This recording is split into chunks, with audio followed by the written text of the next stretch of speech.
你到底要干嘛呀？你为什么要吻他？为什么要吻童一念？你昨天来过。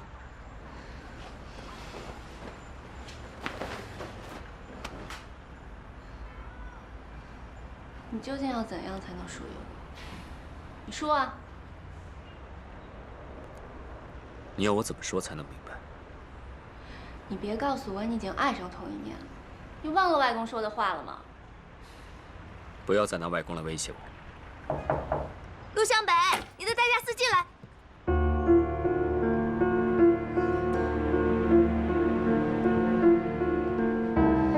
原来你就是代驾司机啊！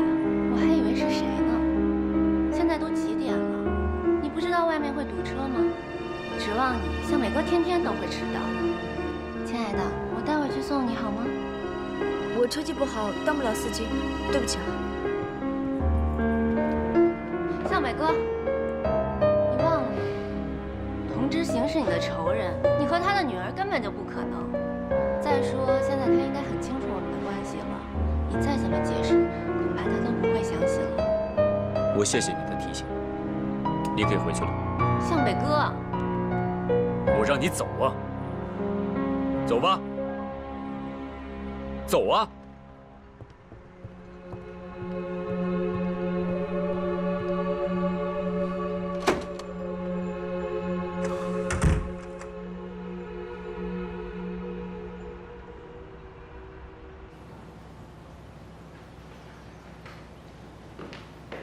哟，穿这么精神干嘛去啊？会老情人去啊？木莲，你这怎么了？说话总带刺儿啊？说话带刺儿不伤人，那肚子里都是坏水儿，那才伤人。这话从何说起啊？啊，我做错什么得罪你了？我看啊，你是揣着明白装糊涂。怎么，要我给你点破吗？妈爸，你们怎么了？我你妈。儿子啊，真帅，新款。嗯。好，上班去吧。啊，哎，帮我看着你吧。啊，去。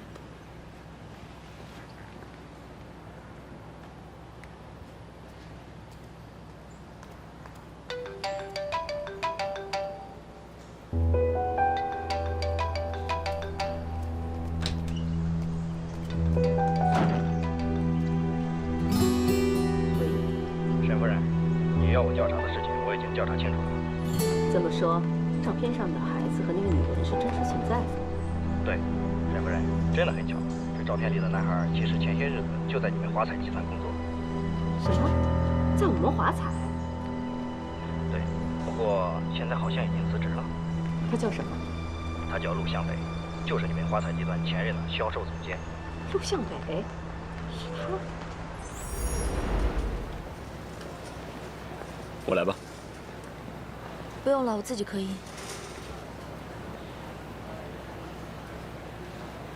刚刚英英，啊，上班的时候别说其他的，我还有事，不跟你说了。小西瓜。哎，老大，你念呢？练车啊。练车？怎么从来没听他说过啊？你慢吗？且慢，等一下，等一下，喂，且慢，哎，他没出什么事吧？哎，八卦一下。关你什么事啊？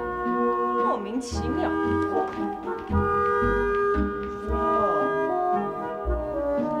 什么有？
我怎么那么傻呀？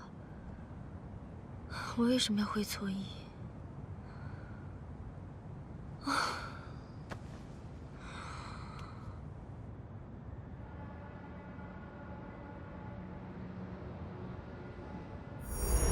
虽然完美卖场起火，但是消费者对那款空气净化器的热情一点都没减。是啊，现在很多消费者打电话来问我们有没有卖，要不我们也进一批。我早就跟厂家洽谈过了，问题是，他跟完美签了协议，不肯卖给我们呀。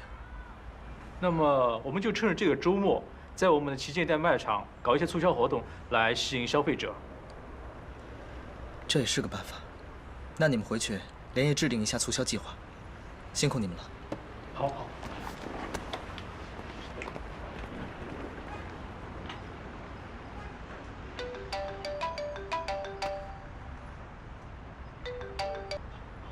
喂，哪位？是我，陆向北。你？我想和你谈一笔生意。上次见面的那家咖啡店你还记得吗？我在那里等你，你马上过来吧。好。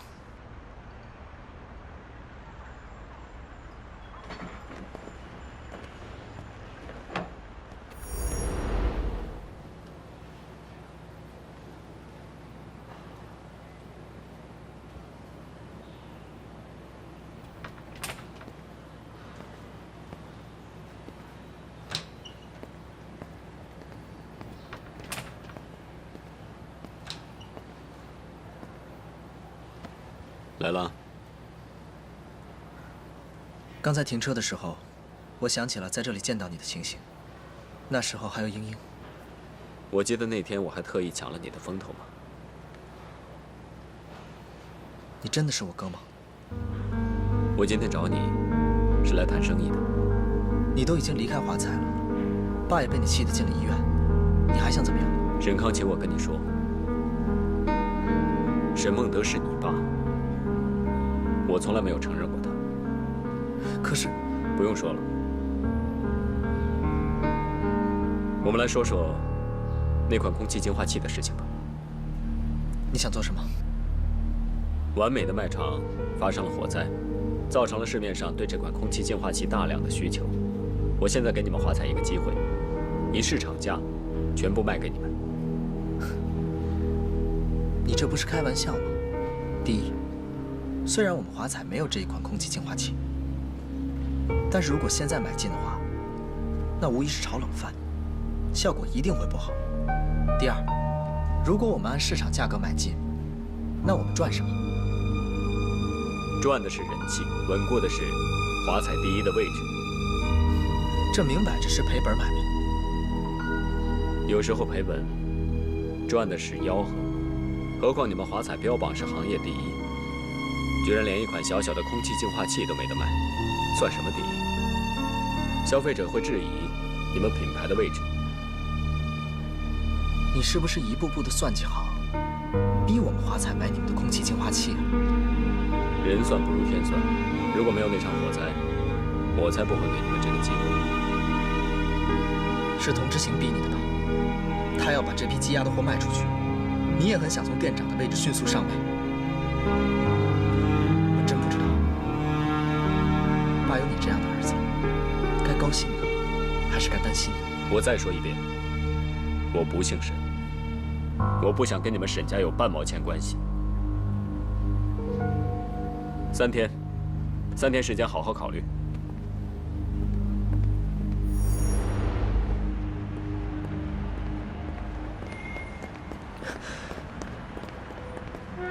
等等，你听我说几句。我从来没有想过我会多一个哥哥出来，这种感觉真的很奇妙。你之前所做的一切，我真的很恨你。但是，自从知道你是我哥以后，我就对你恨不起来了。我就喜欢你恨我。我们本来就不在同一个阵营里面。为什么？为什么你就不能给自己和爸爸一个机会呢？如果你肯接受他，我就多了一个哥哥。以你的能力，完全可以把华彩打理得更好。我陆向北从来不会接受任何人的施舍。还有，沈孟德欠我们陆家的，不是你可以还得起的。你最好不要插手。哥，我不是你哥。记住，你还有3天，好好想想吧。想好了，来公司找我。你就这么自信吗？听说你店长的位置是被童之行亲自降职的。我明天就可以复职了。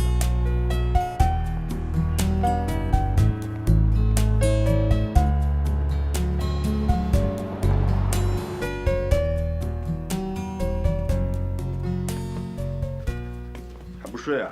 康华和子祥他们订了明天的机票。哎呀，他们这一走啊，可就要冷清了。怎么会呢？这过日子啊，就是过个人气儿，人越多越热闹啊。是。你要是把那个野种和他妈妈接过来，他就更有人气了。胡说什么呢？沈孟德，你干的好事儿。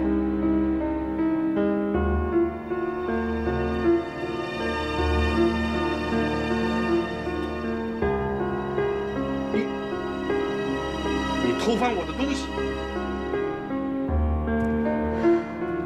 沈孟德，20多年了，你在外面还有别的女人，你还有一个儿子。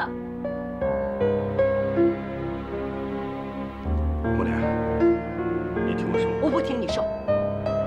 20多年，你心里还有别的女人，我一直以为我是世界上最幸福的女人，没想到你骗我，骗我！你听我说。你听我说，是我认识你之前是有过一段婚姻。你说，陆向北是不是你的亲生儿子？你说呀！是，他是我儿子，陆向北是我的亲生儿子。好。你骗我！你这个混蛋！木莲，你要去哪儿？你别管我，这个家已经没有我的位置了，我给他腾地方。木莲，你听我说。爸妈，你们怎么了？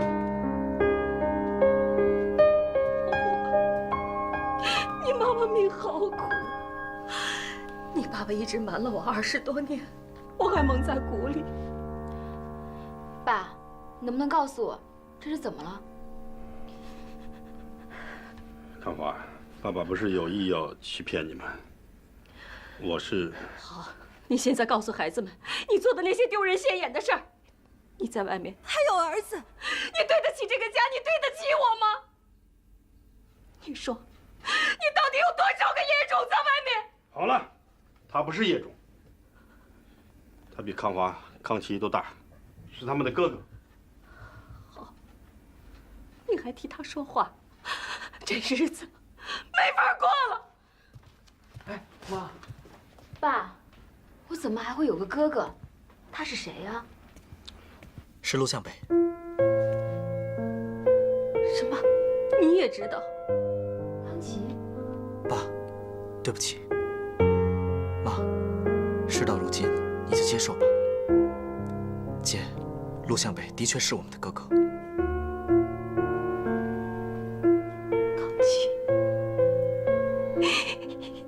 瞒着妈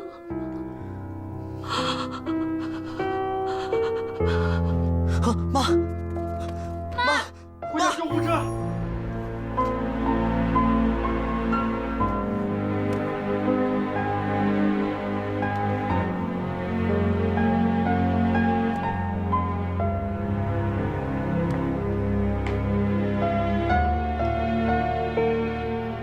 儿子，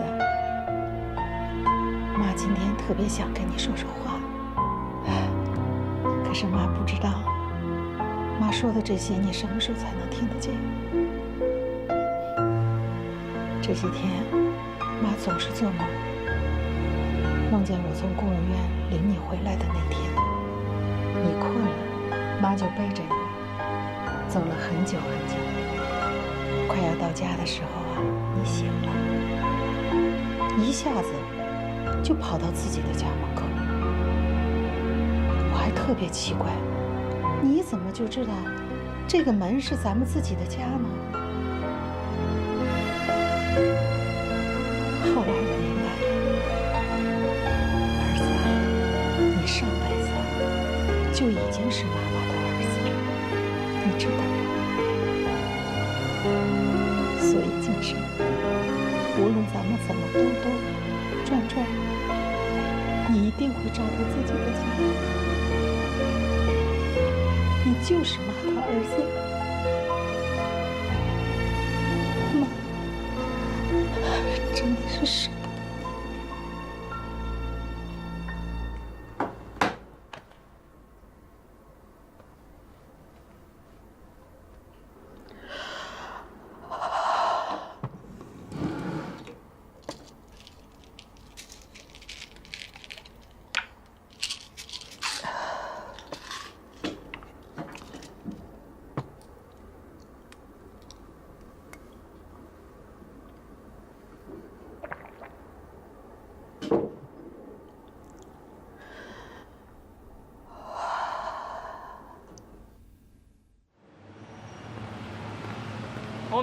童总，这个录像本让我交给你的，他还说让你为杨浦路卖场的销售人员主持公道。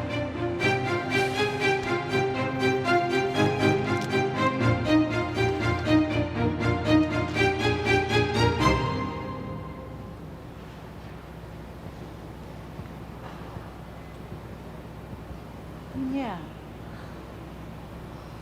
亮妈。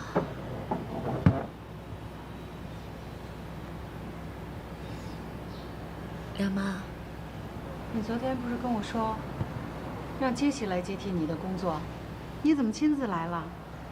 你不是还要给我家儿子当代驾司机呢吗？怎么了？是我自作多情了。你？算了，我不想说了。你呀，什么事情都写在那个小脸蛋上了，我能看出来。你喜欢向北，亮妈。可是他喜欢的人不是我，他有女朋友了。你是说英英？你见到她了？昨天早上我去陆向北家接他上班，我看见英英了，她还穿着睡衣。昨天早上，那就是说前天晚上他们俩在一起？我不想再提这件事了。哎呦，你个傻孩子！那向北前天晚上跟我在这儿算账，算到早上5点才走的。你不信你问他们。真的啊？哎呦，我什么时候还骗过你呀？不过我告诉你，我不管你们有什么事情，但是我的儿子绝对不是随随便便的人。我这个当妈的可以做保证。如果他要真的想和英英好，早就公开牵手了，一定是英英搞的鬼。他死缠着我儿子不放。这么说，我倒是想起来了，他穿着睡衣，还化着很浓的妆呢。对呀，一个穿着睡衣的人怎么会化那么浓的妆呢？是不是？梁妈，我是不是很笨啊？你不是笨，你是傻哟。一念，我倒是有句话，不知道该不该问。梁妈，你问吧。你刚和康琪结束了感情，你真的可以接受我的儿子啊？梁妈，我跟康琪真的已经成为过去了。虽然曾经我真的很难过，这段时间我想了很多。我们之间之所以相互吸引，是因为我们有很多相似的地方。后来我才发现，我们就像是照镜子，离得越近，越容易迷失自己。可是我跟陆向北在一起不一样，他虽然冷漠、不近人情，可是每当我最困难的时候，第一时间出现的不是沈康琪，而是陆向北。所以我确定，他才是我最需要的人。我喜欢他，我要跟他在一起。我听到你这么说，我太高兴了。你知道吗？我们家向北这么多年，从来不向别人敞开心扉的。他遇到你是他的幸运。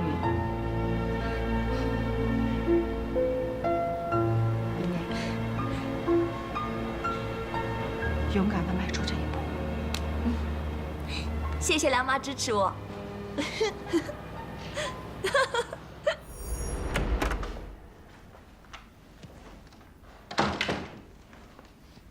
哥，您找我？走吧。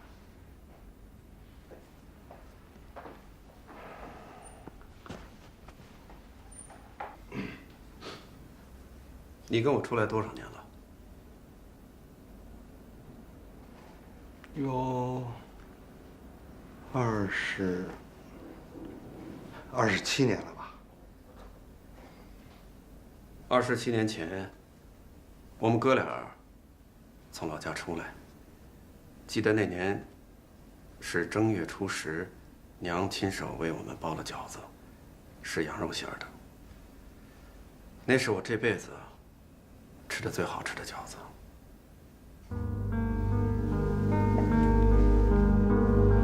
那时候咱家里穷，爹死得早，娘为了给咱们做这顿送行饭，把家里那点钱全都花光了。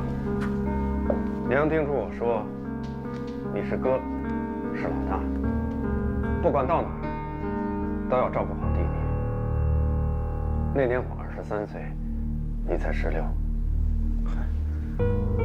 突然想起提这些陈年往事来。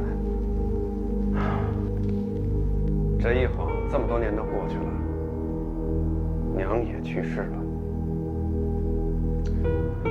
我不是个好哥哥，到现在还没能让你成家立业。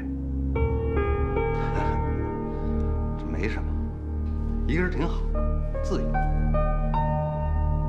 你缺钱，我知道。为什么不来找我？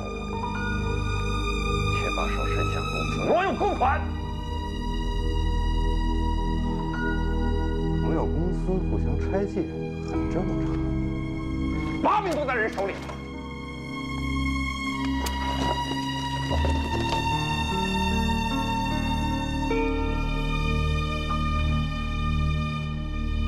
我就是挪用一下，过2天就还上。为这点事儿生那么大气，是吗？你一共欠了多少钱？300万、400万，没多少钱，500万。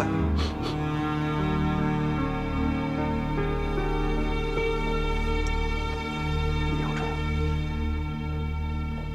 早知道你赌博上瘾，我应该把你手给你剁了。本来是想玩玩，谁知道运气不好，一上火输了。这件事还有谁知道？这种事还能让人知道？哼！如果真的没人知道，别人也不会把证据拿到我手上。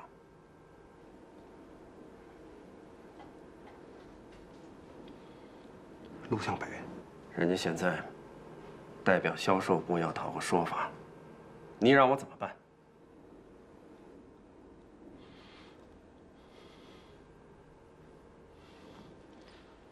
你甭管了，我自己处理。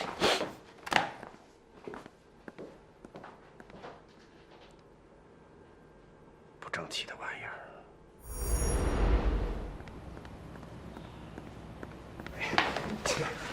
你这一拳打下去，就真成了公报私仇的小人了。你们出去吧。可是，出去吧。走了，走开，走啊！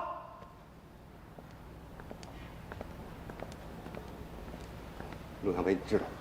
你他妈就是一混蛋，啊！我跟你有什么仇啊？你跑我大哥那儿打小报告，把证据交给我大哥，你想害死我也别。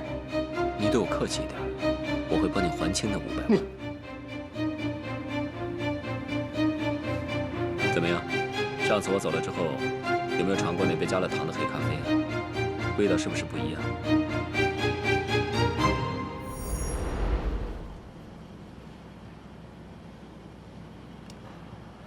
一念，嗯，哎，来，我来帮你吧。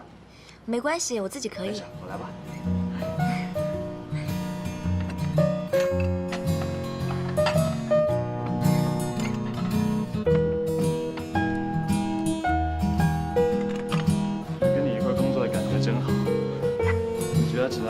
在一起啊，做什么都想的。跟我在一起工作，我笨手笨脚的，什么都不会，自己都照顾不过来呢。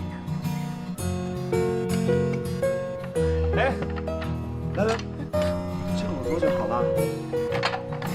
做好了，这些活啊都由我来干好了。只要你开心啊，天天都帮你做。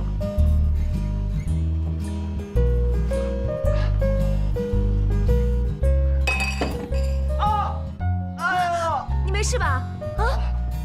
快点坐下来，坐下坐下。没事了，我只是我的脚流血了。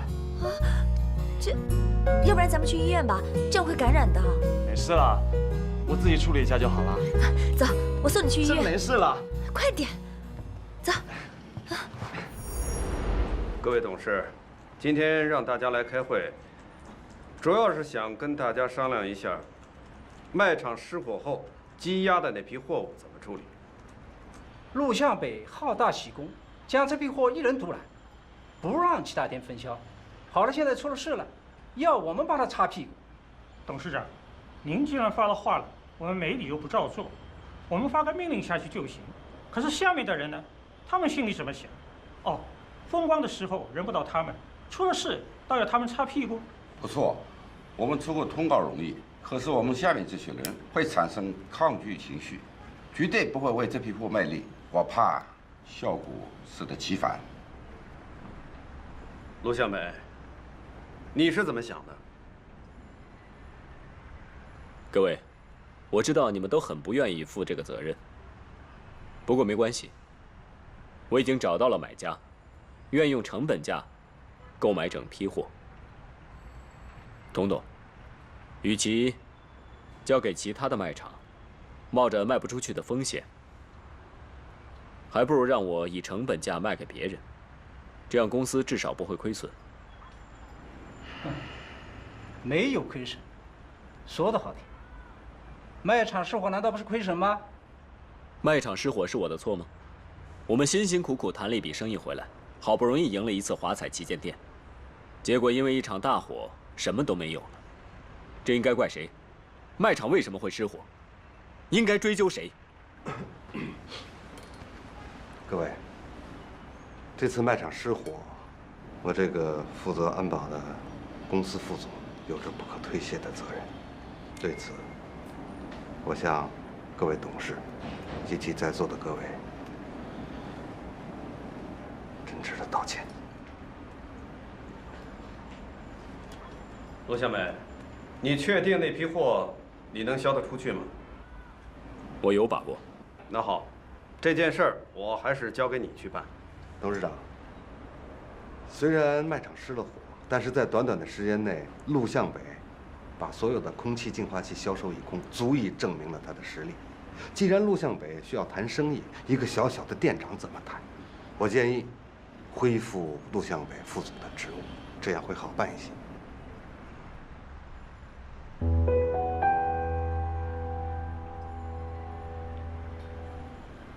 陆向北，我可以暂时恢复你的职务，但如果那批货你销不出去，我想你应该知道自己该怎么办。童董放心吧，我不会让你失望的。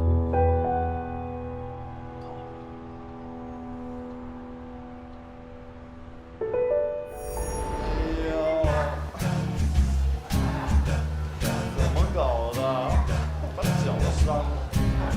没事，医生说过几天拆了纱布就好了。哎呀，那现在这么衰，我应该在你面前好好表现嘛。表现什么呀？你做你自己就可以了。肯定是一朵咒的，这一朵天天咒我，害得我脚现在都变成这样了。我告诉你啊，你要再往上踢，你脚上的伤口啊就开了。一朵他人心肠挺好的，别说他坏话。你饿不饿啊？要不我们吃点东西去？我这个时候哪有心情吃东西啊？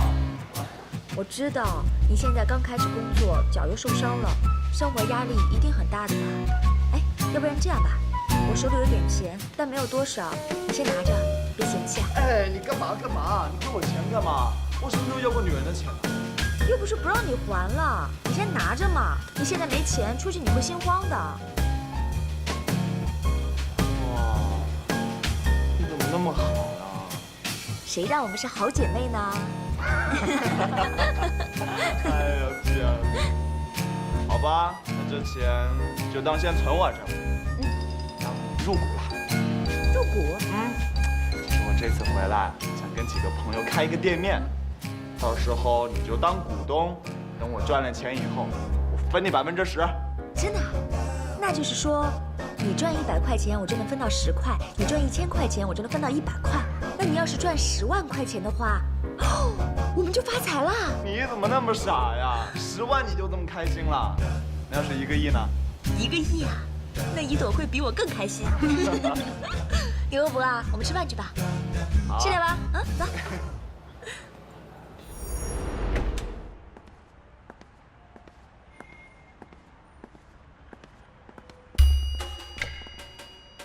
童总，请问有什么事情可以帮你？周长伟，你叫我做的我全做了，现在该你帮我，赶紧替我还钱。我什么时候说过要帮你还钱啊？过河拆桥是吧？别生气，这个世界上钱能解决的问题，那都不是问题。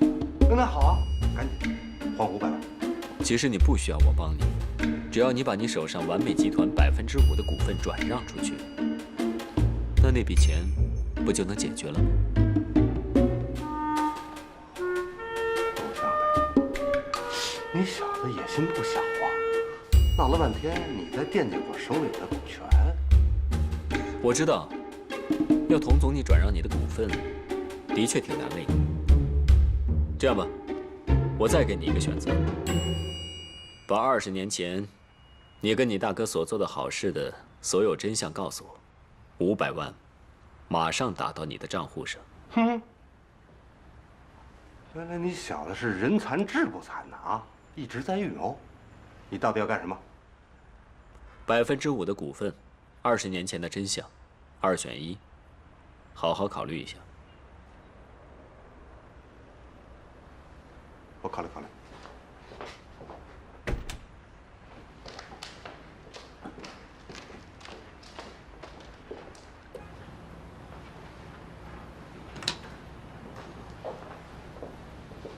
你别把童知晓给逼急了。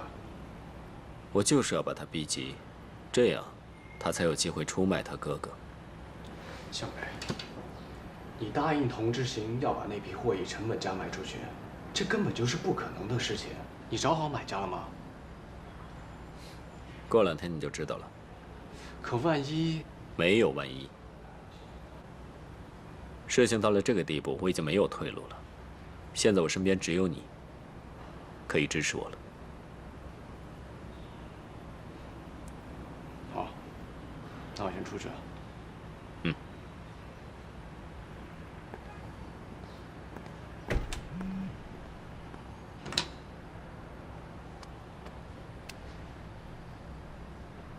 向北哥，我在市立博物馆，你马上过来，我找你有事商量。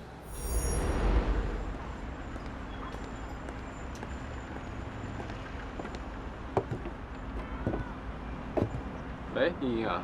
小马哥，你怎么给我打电话了？是这样，茵茵，现在向北在完美的处境，你知道吗？来，这边请。好的。谢。太婆，看想吃点什么？哎呀，不用看这个了，太麻烦了。看我有这个。怎么样？这个方便。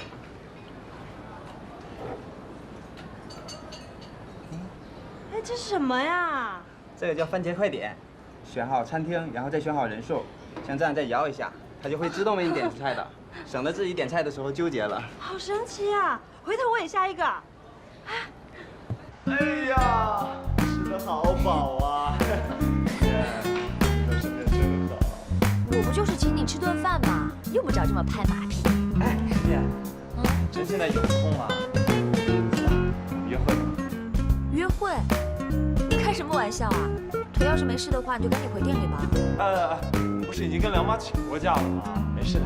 那请过假了，腿没事了也得回去啊，要不然店里忙谁来帮啊？难得的机会好不好？一念，你要是不同意的话，我就把棺材给拆了。你怎么这么孩子气啊？好了，回去吧。哎呀，就一次好不好？我今天是病号好不好？你要不满足一下病号的小小要求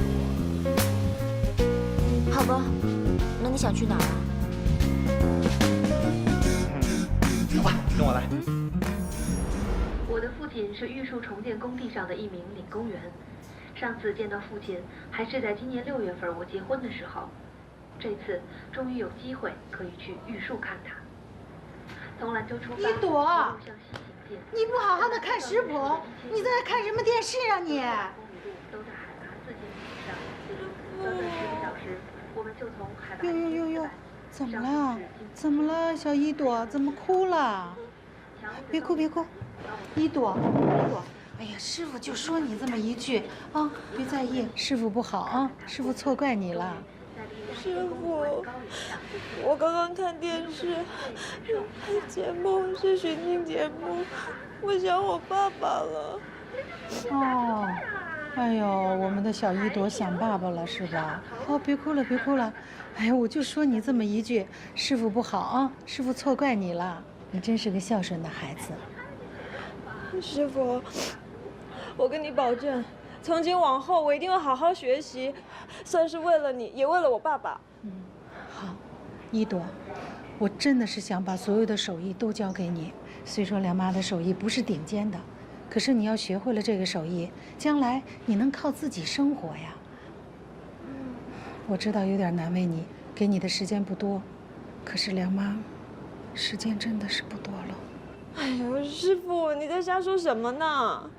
我没瞎说，你要是学会了这个手艺呀，你还能上电视，还能找到你的爸爸呀。师傅，我跟你保证，从今往后我一定会好好学习的，绝不让你失望啊！哎，好了，不哭了啊！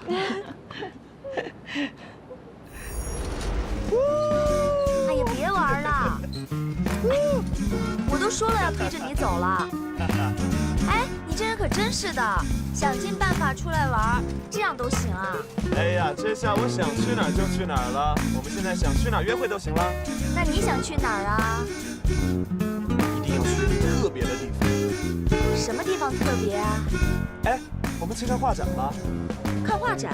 啊，就去画展。没事，你不懂我讲给你听。走。指不定谁讲给谁听呢。走吧。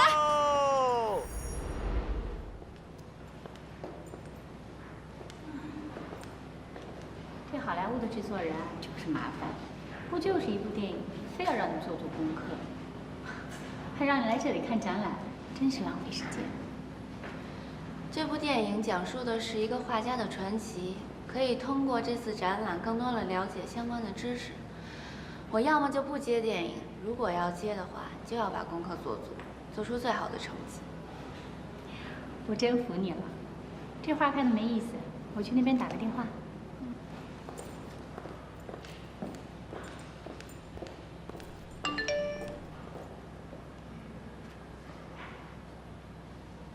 我正在路上。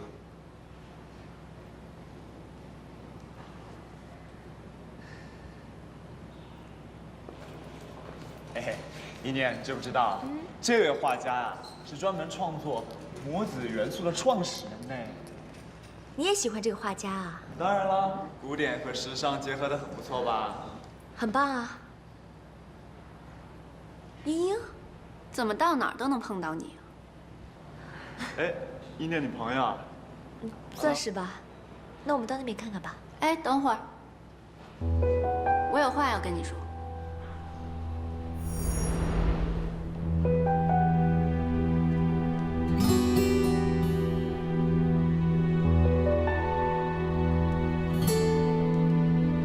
童一念，我很讨厌你。我知道。你能不能离向美哥远一点？我希望你以后不要再去他家了。我说过了，我是为了工作。那我现在以女主人的身份命令你，不要再去了。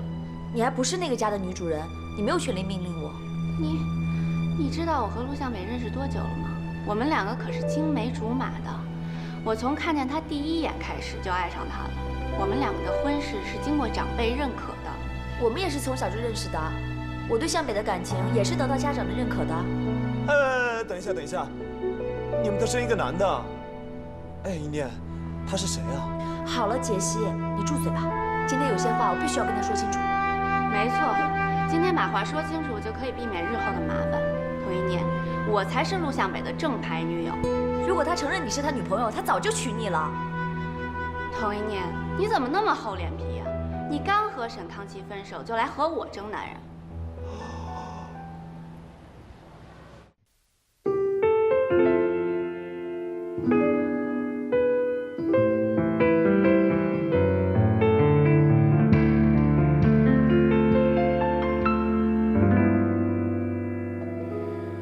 再过1秒，我可能就要崩溃，忍不住的泪水依旧枯萎。什么是我要的结果，已无所谓。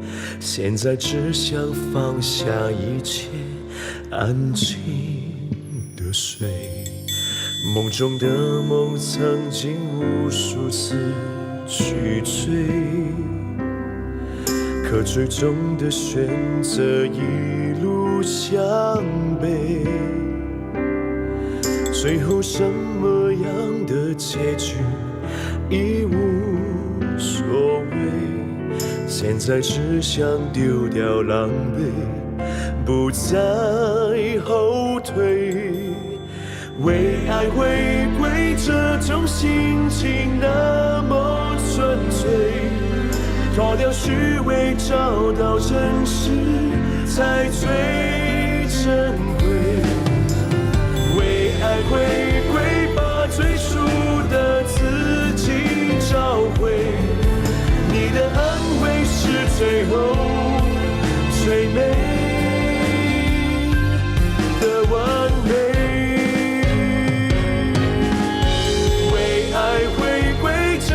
心情那么纯粹，脱掉虚伪，找到真实才最珍贵。为爱回归，把最初的自己找回。你的安慰是最后